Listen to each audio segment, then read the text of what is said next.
Life, especially in the last couple of years, I think for most people, everything changed. Everything went completely upside down, literally and figuratively. And you need to respond to change and say, listen, as much as I hate change, again, it goes back to some of our episodes before, I have to learn to adapt and move on. I can't let this change define me. I can't let it now be my new or hated normal. I have to embrace the new normal and find a way to roll with the punches.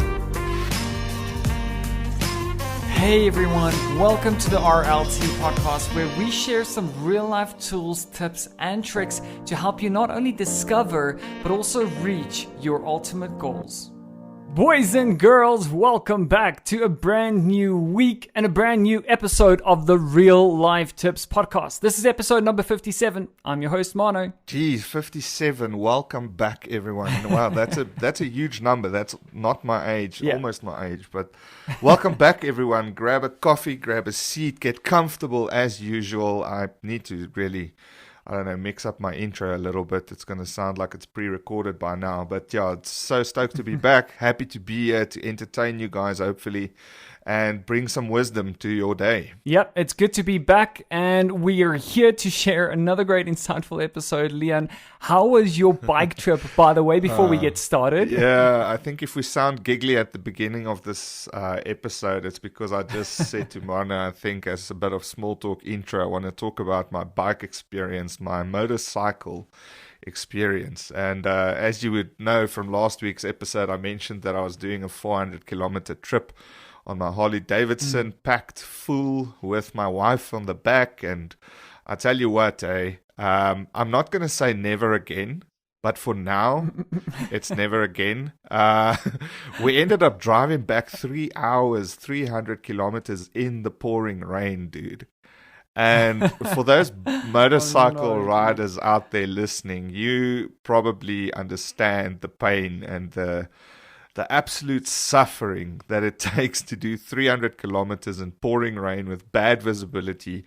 And the funny thing is, I had these fancy Harley Davidson weatherproof jeans. They don't work, eh?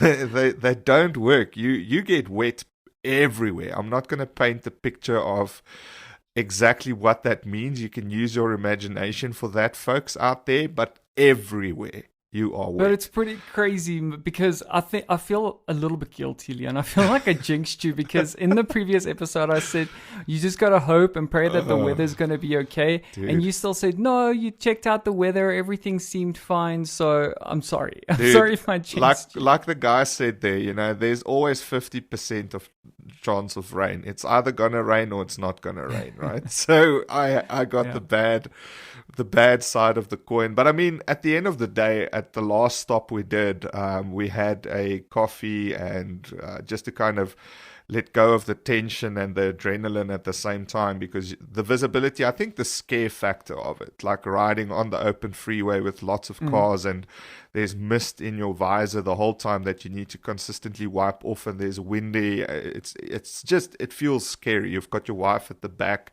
and if you come down, you pretty much just caused 2 kids to be orphans. That's how bad it can get. So that went through my mind 3 hours long. And at the last stop, the guys actually looked at me and said, you know what, Leon, you've got like a great attitude about this, because you're in high spirits and at least there's friends around and you try and make it fun, even though you are terribly miserable. Like imagine a wet cat getting his first bath, that's how miserable you are. And that actually kind of brings us into today's topic about attitude and having a good one. And how having a bad attitude is actually the only disability in life. If we think about disabilities and disabled, as I said to you before this episode, I really don't like the word, because most of the disabled people, or quote unquote disabled people that I know in my life, are extremely, extremely inspirational and successful. And if they didn't have, can you imagine, they had a bad attitude towards their condition, whatever it might be, however severe it might be, what do we have to complain about at the end of the day, And I just think today's topic is going to be very kind of like a rude awakening to some people out there, myself included, when we go through some of these topics and some of these points on the power of just having a nice, positive, strong attitude towards life and everything in life. Yeah. I totally agree with you, Leon. I think it's such an important topic, and we've got so much that we have to unpack here, right? And it's absolutely, like you said, once you get dealt a bad card, because that's really what happens, right? It's something that's out of your control. It's something that you didn't bring upon yourself on purpose. And everything comes from the attitude, right? If you had someone who's extremely successful, I bet you they got to a point where they suffered some sort of traumatic experience, or maybe they're fighting off some sort of disability, maybe not a physical disability, perhaps a learning disability. So there's so many things that they might be dealing with in their day-to-day, but against all odds, they did come out at the other end, and they did come out successful. So I think I'm super happy to dive into this topic here today, Leon, because we have spoken about it so much, about the brain chemicals, the things that happen, and how you can actually affect the way that you feel, the happiness chemicals, how you can level out the endorphins, the dopamine, the oxytocin, the serotonin, all of those things we've covered back in an episode, right? So today we really want to find out, how can we change our attitude towards the bad card that we've been dealt with, right? So we're going to look into a lot of things in here today. And I think the first thing that I want to start off with, right, is maybe a little story. And this is a friend that's very dear and close to me. And I've heard this so many times, that someone who sits with dyslexia, a learning disability, can take one or two paths. They can take the first path of saying, I'm sorry, but I just can't. There's nothing I can do about it. It's just the way that I was born. There's nothing I can do to try and fix this, right? Or they can take the second road and say, you know what? Against all odds, I will have to push harder. I will have to put in more effort. I will have to put in more hours. But you know what? Against all odds, I will get through this exam. I will get the certification. I will achieve what I need to achieve, whether I've been dealt with something that's in my control or not. Yeah, it comes down to the thing of growth is always going to sit at the end of adversity, Even just becoming a better runner than yesterday means that you need to run faster. If he wants to get better at what he does, he needs to challenge his status quo. Yeah. He needs to improve, and by doing that, he needs to work harder. And that means overcoming his current adversity, his current, let's say, personal best time, personal best distance, whatever it might be. If it's your work, you have to outwork the rest in order to grow. If it's a fear that you've got, at least facing that adversity and then overpowering it in some way, shape, or form. And at the end of the day, the only way that you can do that and get to that point of saying, listen, I'm going to challenge what is going on. I'm going to face it up front, and I'm going to overpower this problem is by literally challenging it, breaking through that glass and coming out the other side stronger and fitter, or whatever it might be at the end of the day. And the only way you can do that is with the right attitude. If you're facing a challenge straight in the face and listen, this is something that's super hard. I don't know how I'm going to do this.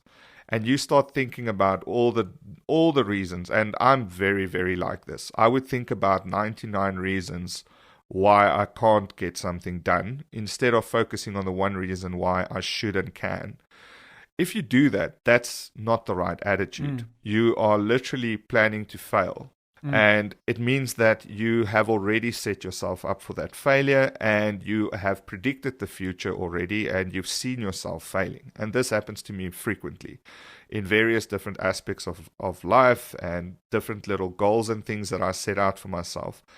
And the reason that happens is it's because of my attitude. It's because I come into this situation with a negative attitude, a negative outlook, a pessimism around it, fact-finding about the whole horrible things that could happen and the way that this could plan out, etc., instead of thinking what lies on the other end and focusing on that and that alone. And I think it sounds challenging, but I think we have no grasp of how challenging that really is, especially if we're talking about something like, a past traumatic experience, something that we went through. And how does one move past that and accept that, right? And I think there's so many stages that one goes through in terms of trying to process it, trying to make the best of it, and trying to change your own attitude about it, just to wake up in a brand new day, to realize that you're still stuck in that position. There's nothing that you can control about your situation, right? One of the best books that I think anyone here can go and pick up is the book by Nick Vujicic. He was born with no limbs. He had no arms, no legs. Wow. He taught himself how to surf. He's got multiple best-selling author book that he released. He's super famous, very, very wealthy at this point in time. He's got kids. He's got everything, He's pretty much on top of the stage of how disabled a single human being could be physically. Yeah. And he's overcome all of that, and he's done more than 99% of people in this world with his life. And he's overcome every single thing that came towards him. So I think we shall definitely put his book down in the show notes for the people out there that want to hear a very extreme case of overcoming adversity because of having an amazing attitude towards life. And I still to this day think, and he talks about it in the book frequently, it's all about the way he is able to manage his attitude. It comes down to, and you spoke about this briefly now, where you get dealt a bad card, right? But sometimes life in totality can just be bad. We could be in a world with corona, and that brings you down. And we could be in a world with war, which, is unplanned and no one sees it coming. We can be in a world with racism and gender-based violence and all of these things that we've already spoken about on some of our episodes. So it doesn't necessarily need to take a specific thing to change your attitude into a negative one. But if you go and physically kind of manage your mental side and become very mindful about these factors, they're just going to be there. There's almost nothing you can do about it. That's going to bring and hopefully elevate your mood, and it's going to affect your attitude towards life. I often think that, and again, I think I might have mentioned this in prior episodes, but we need to stop worrying about those things that we can't do anything about. And that's obviously what a lot of these physically impaired people are doing. They can't do anything about it, and they start focusing on the stuff that they actually can do, and that's how they overcome the problem. I'm so glad that you brought that up, Leon, because that's the first thing that comes to mind for me, right? Is that we get thrown so many things on a day-to-day basis that we have absolutely no control of.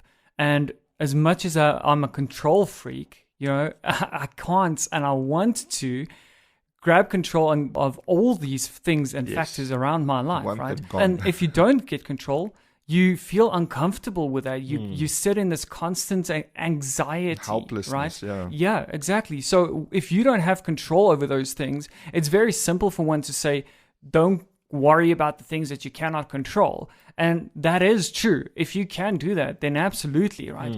But if there is a part of your life that you can control, then focus on that. That's what I would say, right? I think we've all gone through some or at least one traumatic experience in our past, right? Something that we're still sitting with, something that we just cannot let go. We're still trying to process it. Maybe it's a death in the family. Maybe it's something that happened to you as a kid. Maybe it's something that happened to you in your younger years, right? Or maybe it's something that you caused, some harm that you caused to someone, right? And you still feel guilty. You still you're still going through that grief, right? And so I think the biggest part of this and the most challenging part of it is taking control of that and to realize that it starts with you. Yes. It doesn't start with anyone else. It starts with your mindset. It starts with how you view that that situation? How do you view your situation or your past experience? And by changing your perspective on that, I think there's a lot of power resting in that as well. And I'm really, really glad that you scraped on the surface of work as well, Leon, because that is something that we deal with on a day-to-day basis. Going into work might become quite a tedious thing, right? It's something that we have to do. We have to get the bills paid. We have to get all these things done, right? But how do you do that and still keep a positive attitude in the midst of a lot of negativity, because people are constantly under stress? Every single person brings their personal life to work with them, whether you like it or not. And so how do you stay then positive and fend off the bad attitude? Because if you don't, what impact will that have on your day-to-day, the majority of how you spend your day, and to those lives around you as well? Yeah, that is actually a very, very important aspect of this topic as well, is obviously in business life as well. Coming in with a bad attitude towards your peers, towards your work, towards the tasks that are given to you. And frequently, those people won't see the fault with themselves. They would still continue to blame the bad company and the bad people and the bad work environment and whatever else is bad in life. And this is the sad part about a bad attitude. It festers for long. It's something that people walk around with forever until they hopefully listen to a podcast such as this, or a very close loved one or someone shakes them around and say, listen, you've got a really stinky attitude. You need to fix that because you are busy losing relationships, friendships, work-life balance, and all those kind of different things. So it's just a really important factor in life to try and grab a hold of. Otherwise, it could really get away from you. It's so true, Leon. And I think it plays such a key role because we spend so much time, I think more time, around the people that we work with and the people that we live with, the people who are in our lives, our friends and our family and all that, right? So no matter what your environment, if you change your attitude, then all of a sudden life's just going to feel, you're going to laugh off all of those snide remarks and comments and all those things from the people around you. Yeah, right? Dude, that gives me goosebumps actually, thinking about what could be, if you just let the burden go and you let the bad attitude drift away and you start picking up on positive things, what's the potential? What could be the ultimate potential? And how far are you ever going to fall from that if you don't let go of the bad attitude? And just to kind of bring it back a little bit as well, attitude is like a magnet. And you just touched on it, you scraped on it a little bit there, but the more you are in a state of, let's call it negativity or whatever bad attitude you've got, the more you're going to ingest that. Like, for example, if you are fixated around politics, especially living in South Africa, and you are spending 3 hours of your day reading the news, and this guy got, I don't know, mugged, and this happened, and that happened. Do you think you are letting in any positivity during reading that? Are you adding to your life? Or are you actually just, feeding the monster? The monster that's keeping you negative. And it's exactly what you just said. If you can make that switch and say, listen, dude, I'm so sick and tired of the negativity out there. Today, I'm actually going to watch a video on YouTube about the SPCA and how they, work with puppies and get them out. And fill your life with, or fill your day for that day, make it like a project. Fill your day with positive stuff. I can take you a bet right now. The more positivity you bring in, it starts like a snowball. The more positive things attracts you and comes towards you. For example, just to kind of make it a bit more acute, you watch that video of a Jack Russell that got a new family at the SPCA. Your wife walks in and she asks you, why is your stuff on the floor? All right, why did you leave your socks on the floor? If you were in your previous state of mind just reading the news, you would have shouted and scolded her for coming into your office and barging in like that. But now with that immediate mindset, you would probably tell her, oh, sorry, honey, I didn't think about that. I know that irritates you or whatever. And she'll actually walk away, oh, wow, you heard me. you'll feel better because you didn't scold her. And that's how it perpetuates. It starts just breeding more and more positivity. And that's how it works. Yeah, I totally agree with you on that, Leon. Leon, it's been such an insightful episode, but I think it is time for us to head over to the real life tips. Oh, that's awesome. Okay, cool. Leon, we've unpacked so much here today, talking about, how our attitudes and how changing our attitudes could really change the results that we see in our lives. I think it cuts so deep for a lot of people, right? Because a lot of us are dealing with grief, right? It's grief in the sense of, I've been dealt a bad hand. How do I pick myself back up? And how do I strive to the goals that others have for themselves as well, despite the cards that I've been dealt? And I think one of the important things that you pointed out in there as well is that, it starts with you. You can change your own attitude. And once you do that, you influence other people around you as well. But that might sound a little pie in the sky, and it's not really something tangible.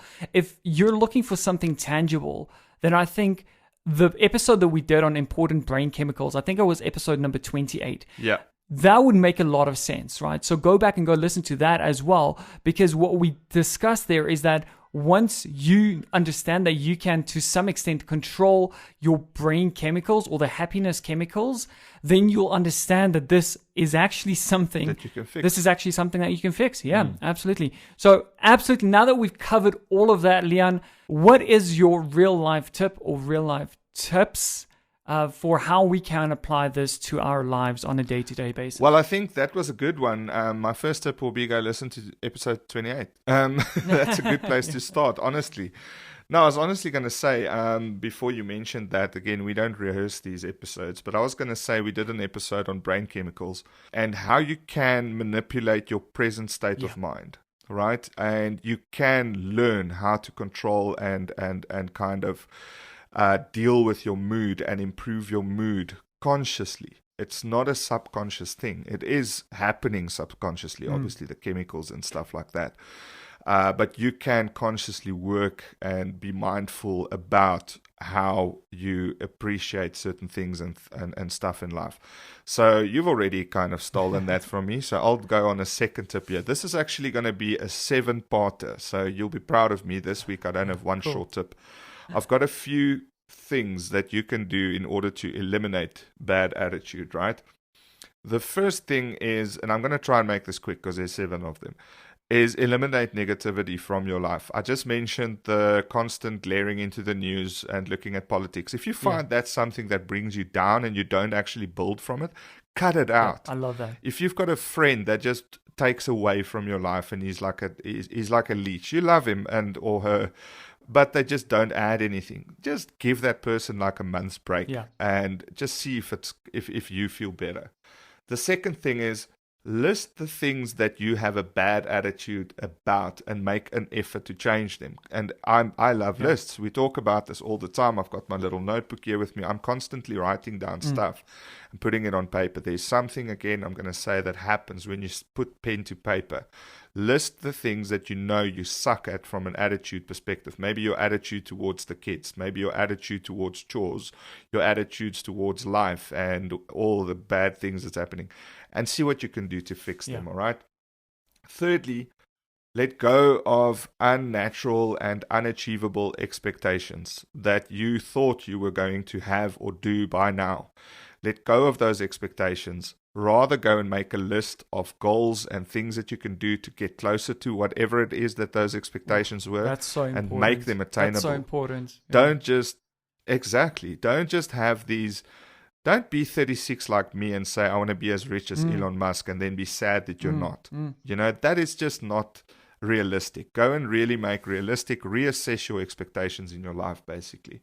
Forgiveness. All right. This is a big one. We talk about this in previous episodes.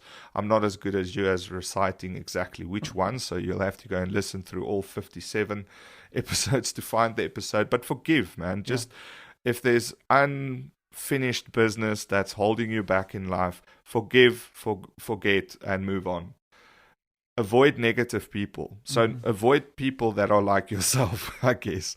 If you are negative, avoid more negative people. Have you ever been at like a barbecue, especially at the beginning of Corona or something, and everyone is just, okay, in that circumstance, I get it, right? It's an unnatural thing. But if you are constantly around people that share a similar or unhappiness with just life and expectations that never came about, you're not building each other up, you're actually dragging each other down. Respond to change. This is a very important one as well. So life, especially in the last couple of years, I think for most people, everything changed. Everything went completely upside down, literally and figuratively. And you need to respond to change and say, listen, as much as I hate change, again, it goes back to some of our episodes before, I have to learn to adapt and move on. I can't let this change define me. I can't let it now be my new or hated normal. I have to embrace the new normal and find a way to roll with the punches. And then lastly, and this is probably one of the strongest things one can do in life ever for anything that you have as far as mental, let's say, unhealthiness or mental instability may be concerned, is to try and see how you can help others. All right. It's either you can do it with animals, so becoming, I don't know, a philanthropist as far as like SPCA and stuff like that, or getting involved at church or something more spiritual like that, and seeing what you can do in order to help people out there that's struggling, right? There is just nothing that is as rewarding as bringing food to a family's table that's maybe not seen food in 3 or 4 days, or going and delivering Christmas gifts to an elderly home or something like that. That will fuel your positivity for weeks. So that would be the 7th one. That's my tip, wrapped up in 7 to-dos. I hope you enjoyed that. Try and beat that one. No, you definitely take the tip crown, man. I love that. I love everything, especially you mentioned your expectations and managing your expectations as well. I feel that is so important. And I think I'll tie that into my tip, right? Is when you're going through this, understand that it's a grieving process of some sort, right? Yeah. And if you've ever heard about the 5 stages of grief, that goes from denial to anger to bargaining, depression, and then acceptance. Yeah. So my tip would be understand that this is a journey. It's a process that you need to go through, right? And that you're not going to achieve acceptance by just simply waking up tomorrow morning and after you've listened to this episode and say, this is going to be amazing. My whole life is now changed. I'm in acceptance. I've accepted who I am. It doesn't happen that quickly. So manage your own expectations surrounding your grief is tip number 1 for me. And I think tip number 2, as I mentioned earlier on, remember to go and listen to episode 28 if that is something that interests you, to find out about the important brain shameless plug, to find out about the important brain chemicals, the happiness chemicals, how you can manipulate them as you mentioned. And then thirdly, a tool. Leon, you mentioned a book earlier on. Care to share the name and the author just one last time? Yeah, so the book is Unstoppable by Nick Vujicic. You cannot miss the cover. It's a guy on a surfboard with no limbs. So it's 100% an inspirational book to read. Sounds amazing. Tearjerker, but inspirational. I've not read it, I've not listened to it, so I'm definitely going to add it to my list. Ladies and gentlemen, there you have it. Another episode done on the Real Life Tips podcast. I will link the details out for you for the book in the show notes and for the episode that you need to go and listen to if you want to find out more about brain chemicals. But that is us for this week and for today. We look forward to seeing you guys on the very next episode. Until then, this is me signing off, Mono. You were joined by Leon as usual. Stay rad. We'll see you next week. Thanks so much. Cheers. Bye.